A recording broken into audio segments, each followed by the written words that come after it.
Hello friends, स्वागत है आप सभी लोगों का हमारे चैनल क्विक स्टडी में। मैं कमल बेस्ट।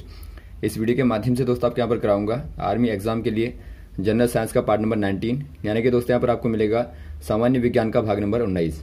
इससे पहले दोस्तों आपको 18 पार्ट कराए जा चुके हैं। 18 पार्ट्स में आपने अलग अलग प्रकार के क्वेश्चन को देखा है।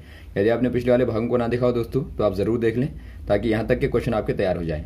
तो आज हम बात करते हैं 19 पार्ट्स की दोस्तों। तो यहाँ पर आप जो भी क्वेश्चन देखेंगे सारे क्वेश्चनों को लगातार नोट करते रहेंगे। तो देखिए, शुरू करते हैं क्वेश्चनों को। कापी और पेन आप निकाल लेंगे। पहला क्वेश्चन देखिए दोस्तों, आपको दिखता है पदार्थ को मुख्यतः कितने समूहों में विभक्त किया गया है। यानी आपको बताना है matter is divided into how many groups. यदि आप बात करें दोस्तों मैटर की, यानी या फिर आप कह सकते हैं सबस्टेंस की, या फिर आप कह सकते हैं पदार्थ की। तो यदि आप देखें दोस्तों पदार्थ को कितने ग्रुप में डिवाइड किया गया है, तो इसे दोस्तों मेनली यहाँ पे 3 ग्रुप में डिवाइड किया गया है। पहला ग्रुप आपका आता है एलिमेंट का, एलिमेंट्स यानी जिनको दोस्तों आप तत्व कहते हैं। दूसरा आपका आता है कंपाउंड, कंपाउंड यानी कि जिनको आप यौगिक कहते हैं। और थर्ड वाला टाइप आता है दोस्तों मिक्सचर, जिनको आप कहते हैं मिश्रण। तो ये आपके मुख्यतः 3 प्रकार के होते हैं, जिनमें एलिमेंट क्या होते हैं दोस्तों, ये आपके छोटे से छोटे पार्टिकल होते हैं, जिनको बाद में आप इंटीग्रेट नहीं कर सकते हैं। यानी कि दोस्तों आप बाद में उनको छोटा नहीं कर सकते हैं। यदि आप छोटा करेंगे दोस्तों तो वहां पर आपको सेम प्रॉपर्टी वाला और यहाँ पे सबस्टेंस मिलेगा, यानी कि वही एक प्रकार से प्रॉपर्टी शो करेगा। एग्जांपल के लिए यदि आप दोस्तों गोल्ड को ले लें, तो यदि आप इसके छोटे पार्टिकल करेंगे तो वहां भी दोस्तों आपको गोल्ड वाली प्रॉपर्टी ही दिखेगी। यानी इससे छोटा जो आपका एलिमेंट होगा वो आपका डिफरेंट प्रॉपर्टी वाला नहीं होगा। तो इसलिए आप कहते हैं ये दोस्तों क्या होता है, ये आपका छोटा पार्टिकल होता है, जो कि एक प्रकार से एस्टेब्लिश होता है दोस्तों नेचर में, और एक खास प्रॉपर्टी के साथ में एस्टेब्लिश होता है। तो ये आपका एलिमेंट होता है। और बाद में जो कंपाउंड होते हैं, इनको दोस्तों आप एलिमेंट के माध्यम से ही बनाते हैं। यानी कि आप यहाँ पे 2 और मोर एलिमेंट्स को दोस्तों मिलाते हैं, तो वहां से आपको मिलता है कंपाउंड। और यहाँ पर कंपाउंड की क्या खासियत होती है दोस्तों, आप यहाँ पर एलिमेंट्स को जो मिलाते हैं, इनका जो रेशियो होता है वो आपका डेफिनेट होता है। यानी एक प्रकार से आप डिफाइनाइट रेशियो में एलिमेंट्स को मिलाएंगे, या फिर आप कहें दोस्तों निश्चित अनुपात में दोस्तों क्या करते हैं, आप एलिमेंट्स को मिलाते हैं, यानी तत्वों को मिलाते हैं। तो वहां पर आपको यौगिक यानी कि कंपाउंड प्राप्त होता है। एग्जाम्पल के तौर पर यहाँ पे देखिए, कार्बन को और जब आप ऑक्सीजन को मिलाते हैं तो यहाँ पर आपको CO2 या फिर आपको CO प्राप्त होती है, या CO2 प्राप्त होती है। तो यहाँ पर आपने देखा दोस्तों, आपने 1:2 के अनुपात में यहाँ पे मिला रखा है। तो इसे आप कहते हैं एक प्रकार से डिफाइनाइट रेशियो। और यहाँ पर आप देखेंगे ये आपका दोस्तों जो कार्बन डाइऑक्साइड है वो कार्बन और O की दोनों की प्रॉपर्टी के बिल्कुल अलग होगा। यानी यहाँ पर एक शर्त ये भी होती है कि जो कंपाउंड बनेगा दोस्तों वो दोनों ही कंपोनेंट्स एलिमेंट की प्रॉपर्टी के डिफरेंट होगा। यानी यहाँ पर देखिए आपने 2 एलिमेंट्स को लिया, यदि आप यहाँ पर जो कंपाउंड देखेंगे तो इसकी प्रॉपर्टी दोस्तों दोनों से बिल्कुल अलग होती है। वैसे आपका मिक्सचर होता है। मिक्सचर में क्या खास बात है, मिक्सचर में दोस्तों क्या करते हैं आप 2 या 2 से अधिक रियल एलिमेंट को दोस्तों एलिमेंट्स को क्या करते हैं, मिलाते हैं, मिक्सड करते हैं विद फिजिकल सब्स्टिट्यूशन। यानी यहाँ पर दोस्तों एक प्रकार से आप भौतिक रूप से इनको मिलाते हैं, लेकिन ये केमिकली एक प्रकार से अलग अलग रहते हैं। एग्जाम्पल के तौर पर आप कह सकते हैं, यदि आप देखें दोस्तों पीतल को देखें, ब्रास को आप यदि देखें, तो यहाँ पर आप देखेंगे कॉपर को और जिंक को आप मिलाते हैं। तो दोनों को मिलाने के बाद में दोस्तों यदि आप देखेंगे जो पीतल बनता है तो वहां पर कॉपर की और जिंक की दोनों की प्रॉपर्टियां आपको दिखाई देंगी। यानी एक प्रकार से दोस्तों इनकी जो प्रॉपर्टियां होती हैं वो बनी रहती हैं अलग अलग प्रकार से, लेकिन दोनों एक साथ में मिल जाते हैं। फिजिकली मिल जाएंगे, लेकिन दोनों की प्रॉपर्टियां केमिकली यदि आप देखेंगे दोस्तों तो केमिकली प्रॉपर्टियां बनी रहती हैं। तो इसी को दोस्तों आप मिक्सचर कहते हैं। तो यहाँ पर आपने तीनों को देखा, तो ऑप्शन नंबर आप सी वाले में टिक कर देंगे। अगला क्वेश्चन देखिए दोस्तों, गैल्वेनिक सेल आंतरिक रूप से भरा होता है। यानी आपको बताना है galvanic cell inside field with. Galvanic cell पहले होता क्या है आप समझेंगे। यहाँ पे जो गैल्वेनिक सेल होता है दोस्तों, यहाँ पर मुख्यतः दोस्तों आपके सेल जो होते हैं क्या कार्य करते हैं, सेल कार्य करता है जो केमिकल एनर्जी होती है, यानी जो रासायनिक ऊर्जा होती है दोस्तों, उसको कन्वर्ट करते हैं। यहाँ पर कन्वर्ट करते हैं दोस्तों काहे में, इलेक्ट्रिकल एनर्जी में। तो ये मुख्यतः दोस्तों सेल का यूज होता है, कार्य होता है। तो यहां पर देखिए यदि आप बात करें गैल्वेनिक सेल की बात करें दोस्तों आप, या आप बैटरी की बात करें, ये क्या कार्य करता है दोस्तों, यहाँ पर ये भी दोस्तों एक प्रकार से केमिकल को इलेक्ट्रिकल में चेंज करता है।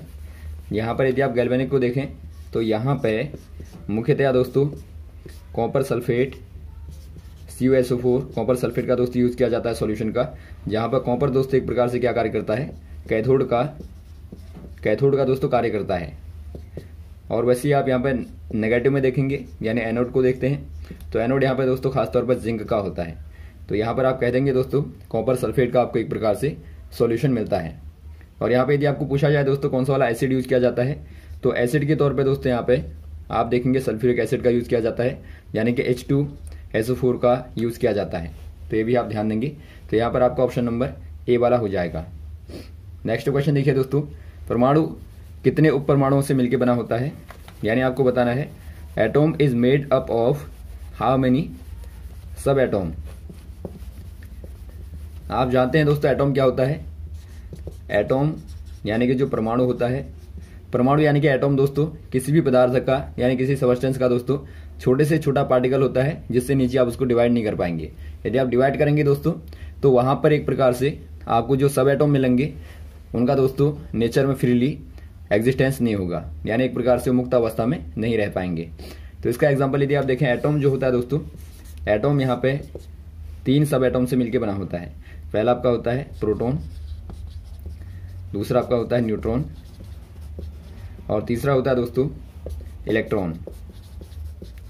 यानी कि प्रोटॉन, इलेक्ट्रॉन और न्यूट्रॉन से मिलकर दोस्तों क्या बनता है, एटॉम बनता है। तो इन्हीं को दोस्तों आप क्या कहते हैं, आप इनको बोलते हैं सब एटॉम, सब एटॉम से बोलते हैं। यानी कि आप यहाँ पे देखते हैं जो परमाणु होता है दोस्तों, आप उसको नॉर्मली स्फीयर के फॉर्म में लेते हैं, यानी एक प्रकार से गोलीय रूप में आप देखते हैं उसको। तो इसका एक नाभिक होता है जो कि स्फेरिकल होता है, और नाभिक में आप देखते हैं कि प्रोटॉन और न्यूट्रॉन होते हैं, जहाँ पर प्रोटॉन आपका पॉजिटिव चार्ज वाला होता है और न्यूट्रॉन विदाउट चार्ज का होता है। और चारों तरफ दोस्तों शेल्स होती हैं, यानी कक्षाएं होती हैं, और शेलों में क्या होते हैं दोस्तों, इलेक्ट्रॉन यहाँ पर लगातार चक्कर लगाते हैं। तो ये नॉर्मल आपका एक प्रकार से एटॉम मॉडल कहता है। तो यहाँ पर आप कह देंगे दोस्तों ऑप्शन नंबर यहाँ पे 3 बी वाला हो जाएगा, 3 यहाँ पे सब एटॉम होते हैं। अगला क्वेश्चन देखिए दोस्तों, स्थायी परमाणु में डैश नहीं होते, यानी आपको बताना है स्टेबल एटॉम हैव नो। यहाँ पे देखिए दोस्तों जो आपका स्थायी परमाणु है, पहले आप समझेंगे स्थायी परमाणु यानी आपको बताना है जो स्टेबल एटॉम होते हैं दोस्तों उनकी क्या खासियत होती है। इनमें दोस्तों एक प्रकार से फ्री इलेक्ट्रॉन नहीं होते, यानी यहाँ पर आप कह देंगे there have no free electrons. यानी दोस्तों यहाँ पर देखिए जो भी आपका एक प्रकार से एटॉम होगा जहाँ पर फ्री इलेक्ट्रॉन होंगे दोस्तों, वो क्या करेगा, वो रिएक्शन करेगा केमिकली ताकि वो स्टेबल हो पाए। और पहले से यदि आपका स्टेबल होगा दोस्तों तो उसको रिएक्शन करने की आवश्यकता ही नहीं होती है। तो इसीलिए आप एग्जाम्पल के तौर पर देखते हैं, यदि आप नोबल गैसेस की बात करें, नोबल गैसेस की बात करें दोस्तों, तो वहाँ पर आप देखते हैं इनको कोई आवश्यकता नहीं होती क्योंकि पहले से दोस्तों फुली फील्ड होते हैं। यदि आप हीलियम की बात करें या जिनॉन की बात करें, रेडोन की बात करें, तो यदि आप हीलियम की बात करें दोस्तों यहाँ पर 2 4 यानी कि 2 यहाँ पे एटॉमिक नंबर होता है।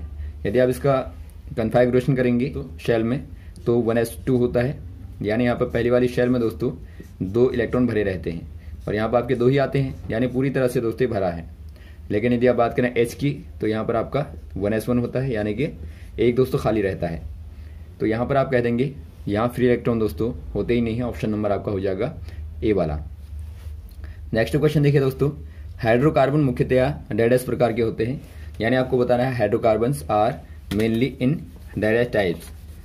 पहले आप यहाँ पर समझेंगे दोस्तों हाइड्रोकार्बन क्या होते हैं, बाद में आप इनके प्रकारों की बात करेंगे। जो हाइड्रोकार्बन होते हैं दोस्तों, हाइड्रोकार्बन्स आपको नाम से ही लग रहा होगा, ये दोस्तों मेनली कंपाउंड होते हैं कार्बन और हाइड्रोजन के। तो यहाँ पर आप कह देंगे कार्बन हाइड्रोजन के क्या होते हैं, ये कंपाउंड होते हैं दोस्तों, यानी कि यौगिक होते हैं। यानी यहाँ पर आप कार्बन और हाइड्रोजन को मिलाने के बाद में हाइड्रोकार्बन को बनाते हैं। तो ये दोस्तों मेनली 2 प्रकार के होते हैं, जिनमें से पहला टाइप होता है आपका एलिफेटिक हाइड्रोकार्बन और दूसरा आपका होता है एरोमेटिक हाइड्रोकार्बन। तो यहाँ पर आपके 2 प्रकार होते हैं।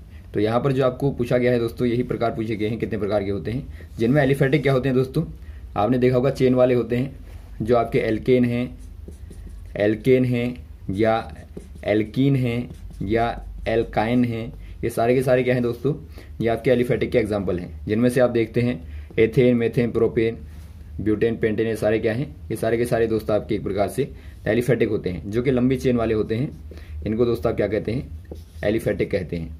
और वैसे आप बात करें एरोमेटिक की दोस्तों, एरोमेटिक जो आपके होते हैं ये आपके गोल श्रृंखला वाले होते हैं, यानी एक प्रकार से दोस्तों आपके साइक्लिक फॉर्म वाले होते हैं। एग्जाम्पल के तौर पर यदि आप देखें दोस्तों तो आप बेंजीन को ले सकते हैं यहाँ पर एरोमेटिक में। जो बेंजीन आपने देखा होगा साइक्लिक फॉर्म में होता है, तो ये दोस्तों आपका यहाँ पे ये आपका क्या है, एरोमेटिक है। तो इस प्रकार से आप यहाँ पे देखते हैं लंबी चेन वाले आपके दोस्तों एलिफेटिक होंगे और जो साइक्लिक फॉर्म वाले होंगे वो आपके एरोमेटिक होंगे। तो यहाँ पर आंसर हो जाएगा दोस्तों ऑप्शन नंबर आपका ए वाला, दो प्रकार के होते हैं। नेक्स्ट क्वेश्चन देखिए दोस्तों, when distance between object and plane mirror is 1 metre then what will be the distance between image and the object. यहाँ पे देखिए दोस्तों क्या कहा गया है, आप हिंदी में समझ लेंगे, यहाँ थोड़ा सा जगह का अभाव था।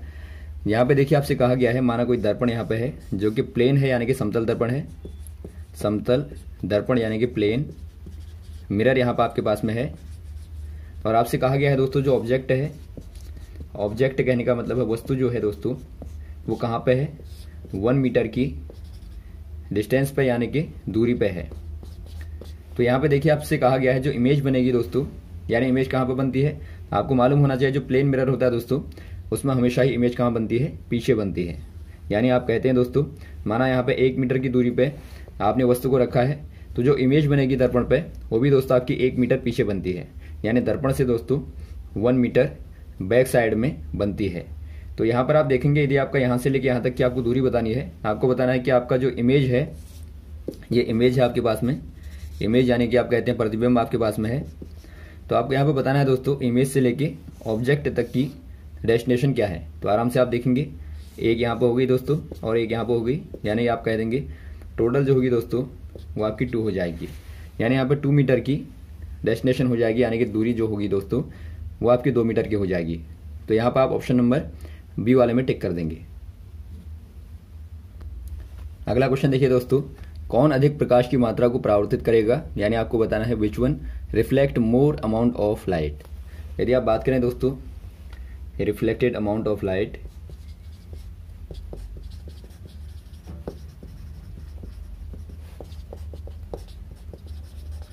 यानी जो परावर्तित प्रकाश है दोस्तों उसकी मात्रा की यदि आप बात करें तो डिपेंड करती है दोस्तों रिफ्रैक्टिव इंडेक्स पे, यानी जो मीडियम आपको यहाँ पे दिए हैं इनके रिफ्रैक्टिव इंडेक्स पे, यानी एक प्रकार से आप कहेंगे दोस्तों अपवर्तनांक पर डिपेंड करती है।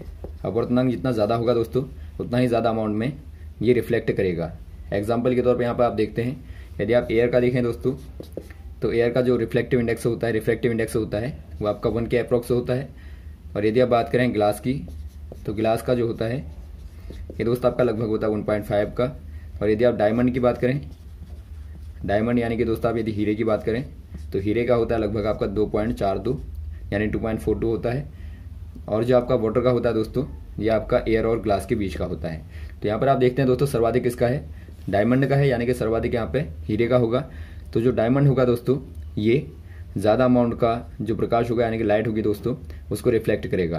तो ऑप्शन नंबर आप टिक कर देंगे डायमंड में, ऑप्शन नंबर सी वाले में। और साथ में आप इनके रिफ्रैक्टिव इंडेक्स को याद रखेंगे। और डायमंड का दोस्तों क्या होता है, मैक्सिमम दोस्तों रिफ्रैक्टिव इंडेक्स होता है।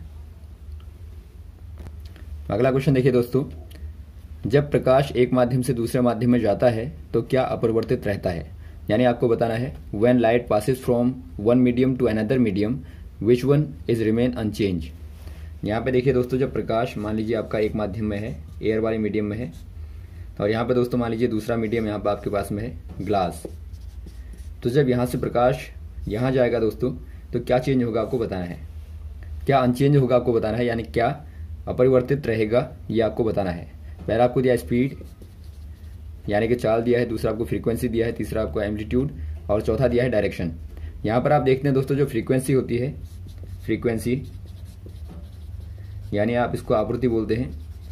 आवृत्ति में दोस्तों कोई परिवर्तन नहीं आता है, यानी कि आवृत्ति जो रहती है दोस्तों ये आपकी अनचेंज रहेगी, यानी कि आप कह देंगे अपरिवर्तित रहती है।